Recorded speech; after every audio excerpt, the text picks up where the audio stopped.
Hello FPL managers and welcome back for another video. Today we discuss the best wildcard draft for game week 8. Don't forget to leave a like if you enjoyed the video and subscribe as it really helps out the channel. Also look out for some more game week 8 content coming your way shortly, and with that being said, let's jump into the video.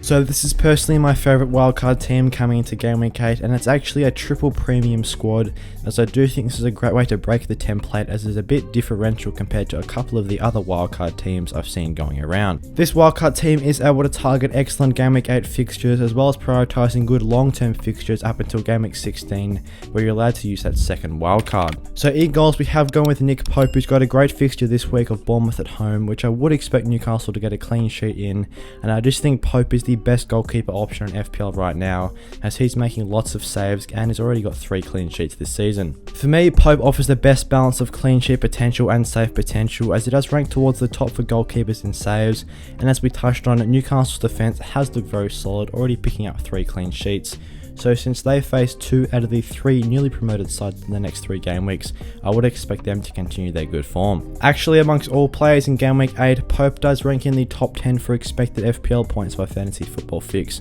so definitely a great punt. Looking to the defenders, I have seen a couple of managers go for Diogo Dalot at £4.5 million, but personally Soufal is a better pick at £4.4 million, as he obviously has that fixture this week, and West Ham's defence hasn't been the worst so far this season and have some good upcoming fixtures. In fact, Soufal faces Everton, Wolves, Fulham and Southampton as his next 4 opponents, so definitely 4 very good fixtures from a defensive standpoint, and as we've seen in previous seasons, he can get forward as well and provide those assists. So for me at £4.4 million, definitely a very good value pick that could provide joy from a clean sheet perspective in the next few game weeks. Cancelo has to remain in the wildcard team as he is such a superb defensive asset, as he can capitalise on those Manchester City clean sheets and always chip in with those attacking returns as well, and he does tend to feature on the bonus points. Cancelo has been in great recent form for Manchester City, as he's already picked up a goal this season and an assist for them, and plus he got 2 assists midweek in the Champions League in matchday 1, so definitely a very good asset to have in the squads, as almost an essential one to have on the wildcard.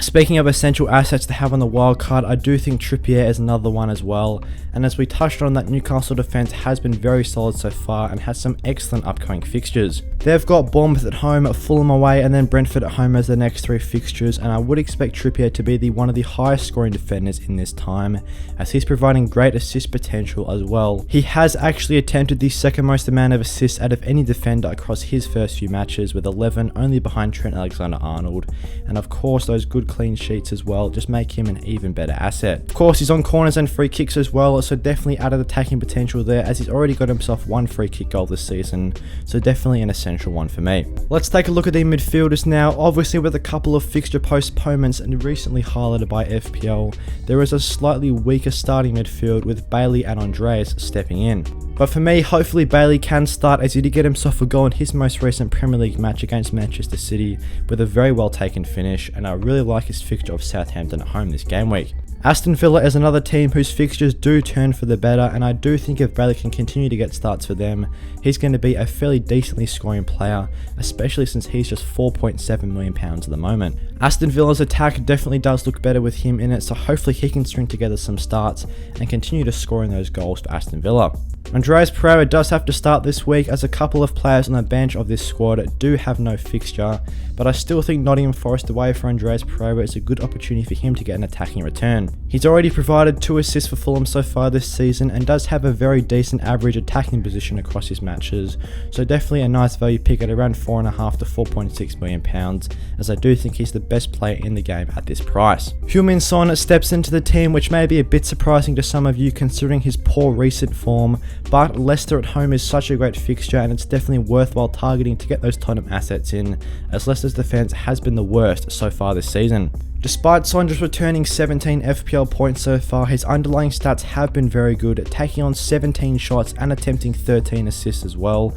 which does give him an expected FPL points of 26, which does rank towards the top amongst midfielders. His total of 17 shots does rank 4th for all players in the middle of the park, and his attempted assists out of 13 actually ranks 8th, so I do think if he can recapture some of that form from last season, he could prove to be a very good player, and Tottenham do have a nice short-term fixture run, highlighted by Leicester at home. Gabriel Martinelli is another essential pick, as I do think at £6.5 million he is one of the best value FPL players this season, and Brentford away is still a good fixture for him. Even though those Arsenal fixtures that do take a turn for the worst, I think Martinelli is still a good option to have, as at his price you're not going to find too many better options that provide better value than him. He does actually rank in the top 7 players in FPL for both total shots and attempted assists, so definitely one that's getting very involved for the Gunners, and I would expect him to continue his fine form over the coming game weeks. Let's now have a look at the forward line. It is a very star-studded front three with Mitrovic, Haaland and Kane all featuring in that forward trio. Mitrovic looks to be such a nice value option at around £7 million at the moment, as he's already increased by 0.5 to start the season,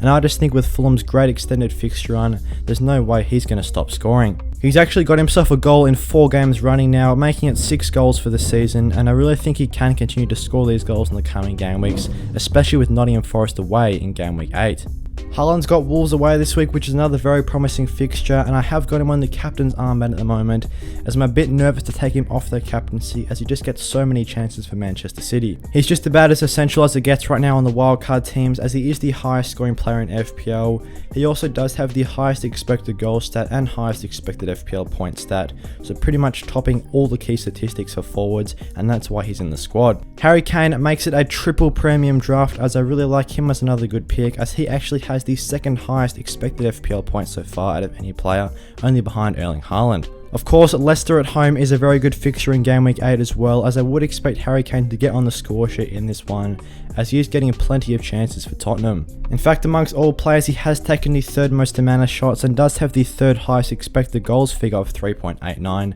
only behind the other 2 forwards in this team of Mitrovic and Haaland. Also amongst forwards, he has attempted the most assists with 13, so definitely one with great all-round potential, and that's why he has to go into this team. So with that starting 11 covered, let's have a look at the bench. Ward is the sub goalkeeper at £4 million, as of course he is still starting for Leicester, and is definitely the best value keeper at this price. Otherwise, Reece James and Wilfried Zaha are in this squad, as they both don't have a fixture this week, but I really like Chelsea's upcoming fixtures for Reece James to continue to score well, and Wilfried Zaha has made a great start to his Crystal Palace season, and Crystal Palace arguably have some of the best fixtures from now up until game week 18. So despite not playing game week 8, from game weeks 9 through 18, Crystal Palace have 0 matches with an FPL rating of over 3, so definitely a very nice long-term pick, and at £7.2 million, he could prove to be a better value option than the likes of James Maddison, who I have seen a lot of other managers going for. Otherwise, Patterson is the other £4 million defender in this squad. Of course, this can be Nico Williams.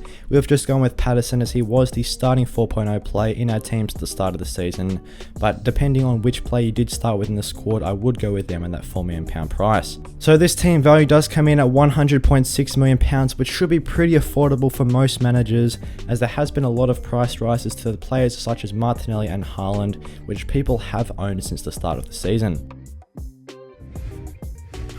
Thanks for watching today's video. If you guys want to become a channel member, then click the join button down below and get featured on the members board at the end of the videos, just like Philip Ash here. Also, don't forget to leave a like and subscribe to show support for the channel, and click the notification bell. And with that being said, I'll see you guys in the next one.